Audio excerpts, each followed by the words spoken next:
The title of my informative speech is Makeup Application. All women love to apply makeup, but what do they need to do to make it natural, last, and complement their beauty? Well, there are several things that I've identified that needs to be considered when it comes to makeup application. I've identified three.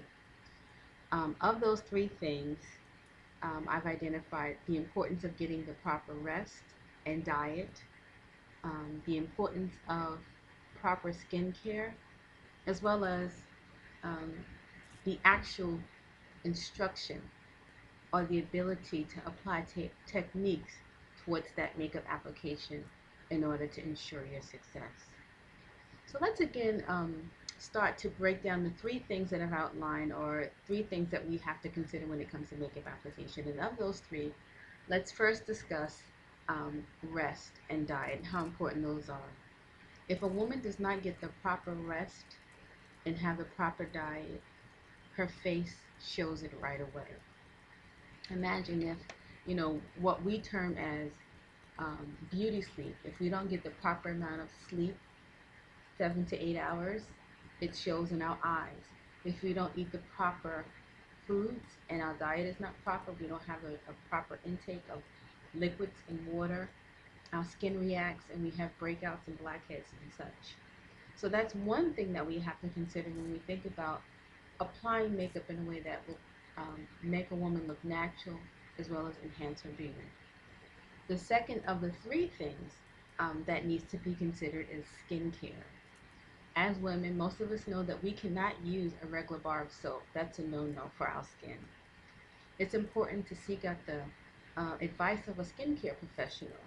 Have them look at your skin, evaluate your skin, and then identify what your skin type is. By identifying your skin type, you then can go on to the next step, which is selecting the appropriate cleansing mechanism to help your skin thrive. So when you think about cleansing your skin, is it just getting a cleanser? It's not. There's a three-step process. You need to identify a cleanser that's appropriate for your skin type, a toner, as well as a moisturizer. With this step of skincare, you need to follow this regimen on a daily basis, and I would even recommend implementing this twice a day. In the morning when you get up, and then also at night before you go to bed. Now the third thing to consider of the three that I've mentioned is the actual makeup application. There's so many makeup lines out there on the market today. It will take you doing your research and finding the right product for you. What needs to be considered is if you have an oily skin type, you will need to select foundations and makeup that will accommodate the oil. So you would get oil-free products. If you have dry skin, you will then want to select foundations that would include a moisturizer so that it can accommodate for your dry skin. And if you're kind of normal, you can kind of purchase a product that would accommodate that skin type as well. What's also important with the makeup application is that you choose the right lighting. If you're in a bathroom where there's too much light, you may not put on enough to be balanced.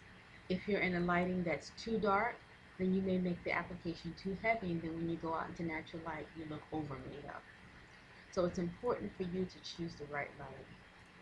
When it comes to application, there's so many sources out there available. There's so many books on the market. There's so many magazines and periodicals that are out there that you can learn different techniques. Do the research. I've even found it helpful to go to YouTube to get tips on how to apply makeup. By doing the research and practicing and practicing and practicing, your proficiency in makeup application and your ability to look natural and beautiful as a woman will increase, and the results will be marvelous.